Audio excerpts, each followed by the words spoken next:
ব্রাহ্মণবাড়িয়ার শত বছর পুরনো ঐতিহ্যবাহী মিষ্টি ছানামুখী পেল জিআই পণ্যের স্বীকৃতি। এসটি বাংলা টিভি রিপোর্ট করেছেন ব্রাহ্মণবাড়িয়া জেলা প্রতিনিধি শেখ সাদি সুমন।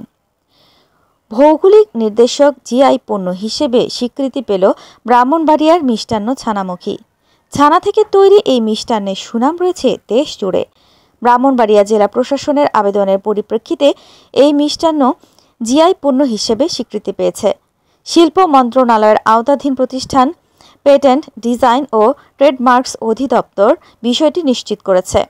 পণ্যের জিআই স্বীকৃতি দেয় ডিপিডিটি।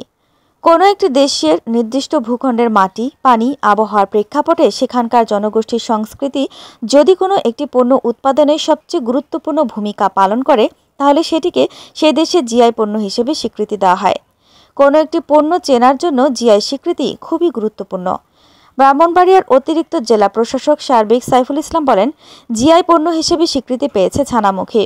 সরকারিভাবে ছানামুখীকে ব্রাহ্মণবাড়িয়ার ব্র্যান্ডিংয়ের আওতায় আনা হয়েছে। জেলার ব্র্যান্ড বুকেও অন্তর্ভুক্ত করা হয়েছে এই মিষ্টান্ন। প্রশাসন সূত্রে জানা গেছে, মঙ্গলবার 24 সেপ্টেম্বর ব্রাহ্মণবাড়িয়ার ছানামুখী জিআই পণ্য হিসেবে নিবন্ধিত হওয়ার বিষয়টি ব্রাহ্মণবাড়িয়া জেলা প্রশাসনকে নিশ্চিত করে শিল্প মন্ত্রণালয়ের আওতাধীন প্রতিষ্ঠান পেটেন্ট, ডিজাইন ও ট্রেডমার্কস অধিদপ্তর ডিপিডিটি। ভৌগোলিক নির্দেশক জিআই নম্বর 41। জেলা তথ্য বাতায়নে পুরনো ও ঐতিহ্যবাহী খাবার হিসেবে উল্লেখ আছে ছানামুখীর নাম। ছানামুখীর উৎপত্তি ব্রিটিশ রাজত্বকালে ব্রাহ্মণবাড়িয়ায়। 1 কেজি ছানামুখী তৈরিতে 7-8 লিটার গরুর দুধ লাগে।